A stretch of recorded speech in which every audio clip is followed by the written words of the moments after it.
Piini yeroo lamanaaf ergame maaliif akka yeroo lamanaa ergame illee garuu yaa kanuma waliin ilaallu ta'a. Yeroo baay'ee piiniin nun gahu warra jettaniif illee asumaan deebii argattu viidiyoo kana keessaa hanga dhumaatti daawwadhaa.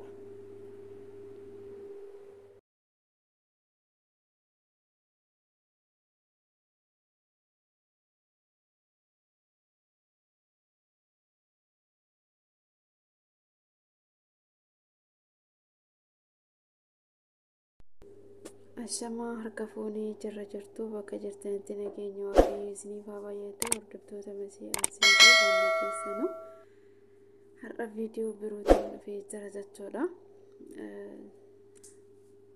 Innis maadha piiniin yeroo lamanaa ergame kamtu sirriidha kan jedhullee immoo kanuma waliin ilaallu ta'a jechuudha. Maaliif yeroo lamanaaf ergame piiniin kan jedhullee kan waliin ilaallu ta'a jechuudha. Garuu jalqaba irratti isin galateeffachuun barbaada. Guddaanaaf galatoomaa naaf jiraadha. Hanga sadarkaa piiniin ittiin na dhaqqabu yookiin sadarkaan amma irra jiru kana akkan gahu kan na taasise gargaarsa kan keessaniinidha jechuudha. Osoo isin na cina dhaabbachuu baattanii, osoo isin na gargaaruu baattanii, osoo sheer na gochuuf baattanii iddoon amma jiru kana hin gahu jechuudha. Kanaafiyyuu guddaanaaf galatoomaa guddaan isin galateeffadha. Isinan jedha. Inni biroo immoo asirratti kanan dubbachuu barbaadu keessattuu ijoolleen arsii jirtan jechuudha. Warroonni gara keessattiin illee na beektan na gaafattan jirtu. Akkasumallee gaafii isinitti ta'uu mala jechuudha. Dhimma piiniitiin wal qabatee jechuudha. Piiniin nu hin dhaqqabu warroonni jettanii shakkii of keessatti uumaa jirtanii. Magaalaa kam keessayyuu yoo ta'e manni poostaa sanii erga hojjete sababiin piiniin ittiin isin hin geenye hin jira jedhee hin yaadu jechuudha. Warroonni arsiidhaaf poostaa mana poostaati piiniin gara isin ergamu piiniin nuuf hin gahu jettanii warroonni of cinqitan illee piiniin keessan isiniif dhaqqaba jechuudha. Anillee yeroon jalqabaa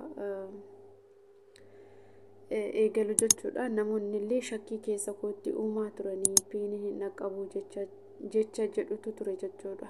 Garuu gaafan ofii kiyyaa irra gahee argummooti jechi sun kijiba jechuudha.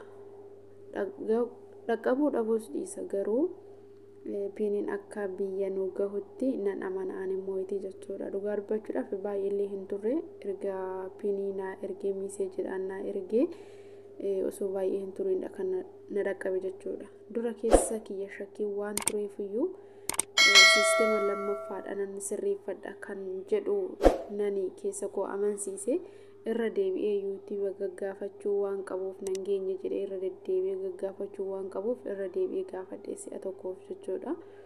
Kanaaf anillee na dhaqqaba jedhee tasumaayyuu itti yaadee hin beeku jechuudha. Kanaaf shakkii tokko malee piiniin isiniif gahaan isiniin jechuu barbaada. Jabaadhaa hojjedhaa abdii hin muratinaa yuutuuba irratti. Dadhabbii qaba baay'ee nama dadhabsiisa. Yeroo keenyas haa ta'uuti abisoo mana madaamii keessatti baay'ee ulfaata. Ta'eeyyummoo hin ulfaata jenneetu yaaduu hin qabnu. Haalli keessa jirrullee nuuf mijachuu baatu. Guyyaa tokko garuu ittiin milkaa'uu dandeenya jechuudha. Kana yoon jedhu ittiin milkaa'ee iddoo guddaa gaheen osoo hin taane garuu jalqaba waan tokko osoo hin beekin yuutuuba kana eegalee sadarkaan har'a irra jiru kanatti yoon of ilaalu baay'ee tokkoon ofitti gammada jechuudha. Sababiin isaa oolmaan koollee duraan yookiin Facebook irra ta'a wanta garagaraa waan nama hin gammachiisne waa'ee akkas gargarii ilaalaan ture. Garuu erga yuutuuba kana baree immoo obboloota gaarii asirratti argadhee ta'ee jira jechuudha. Faayidaa guddaa qaba anaaf yuutuubni jechuudha. Maaliif yeroon hojii xumuradhetti kanan yaadu isa waan ta'eef cinqii akka duraanii dhiphachuu maaliin hin jiru.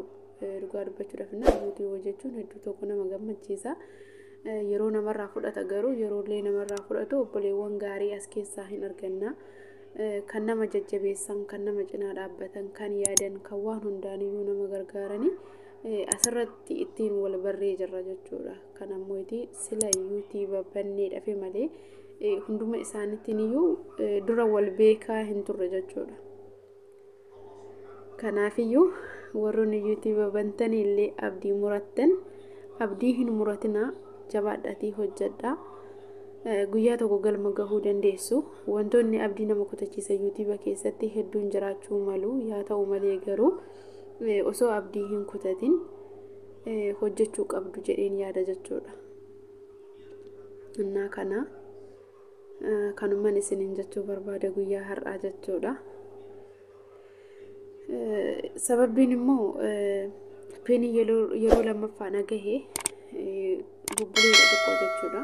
Erga nagahee irra deebi'een gaafadhe jechuudha. Irra deebi'een gaafadhe gaafa bultii miseejii na ergee bultii 21tti deebi'ee gaafadhe jechuudha. Na hin geenye jedheen gaafadhe.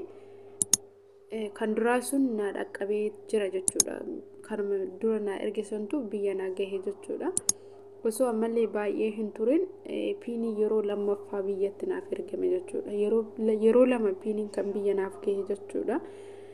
Erga piinii na ergame ji'a 4 iyyuu hin guunne. Ji'a 4 yookiin ji'a 3 yoo ta'edha. Garuu hanga kana keessattuu yeroo lama piiniin naaf ergame jechuudha. Garuu tikikkilanyaan tokkuma lakkoofsi isaa tokkuma wanti garaagarummaa qabu hin jiru. Garuu yeroo lamaadha piiniin kan naaf seenee jechuudha. Ani keessa kootitti baay'ee sodaachaa waan tureefanii ijoolleen Arsii keessaa baafattanii shakkii tokko malee guuttachuu dandeessanii anallee namoonni dura shakkii natti uumaa turan jechuudha. Baay'ee nuuf sodaachaa ture. Piiniin na ergamee dhuguma nan guuttadhaa jedhee yaadee osoo hin taane karaa lammaffaadhaan nan guuttadha jedhee tan yaade jechuudha. Kanaaf immoo karaa lammaffaadhaan guuttachuudhaaf irra deddeebi'eetii gaafachuun dirqama waan ta'eef jechuudha. Yeroo 4 yeroo 3 akkas erga gaafannee booda isteebii lammaffaa yookiin karaa lammaffaadhaan kan guuttachuu danda'amu jechuudha. Kanaaf ijoolleen Arsii takka shakkii tokko malee piiniin akka isin dhaqqabu abdiin qaba jechuudha. Anillee dura akkuma nama kamiyyuu sodaachaa of shakkaa kananii baafadhe jechuudha. Arsii keessaa magaalaa Itayyaa jechuudha. Kanaaf iyyuu warri baafattanis jiraattan poostaa achi gaafatti guuttattan dhuunfaa mataa keessanii yoo ta'e baay'ee gaariidha jechuudha. Maaliif nama gaafachuurra maatii keessan gaafattanii yeroo seenitti isaan dafanii isin ergan jechuudha. Kan namaa kanuma namaati. Kan ofiyyoo guuttattan garuu gaafa miseejiin isin ergamellee nama biroo yoo ta'e nama san gaafachuudhaaf baay'ee tokko nama jedhu nama waa gaafachuun jechuudha. Namatti ulfaataa nama ceemisiisa waan ta'e waan ofiyyoo ta'e immoo baay'ee nama dhibbisu jechuudha. Innaan illee keessa kootti waan akkanaa waan ayyaalee tureef dura jechuudha. Kan namaatti nan guutuu barbaade haa ta'u malee garuu yoon itti yaaduyyuu isteebii lammaffaadhaan sirreeffachuun erganii jira ta'e kanumaan ayyaala jedheetanii jechuudha. Kana fakkaata viidiyoon kiyya har'aa. Hanga yeroo biroo viidiyoo birootiin walitti deebinutti nagaan naa tura.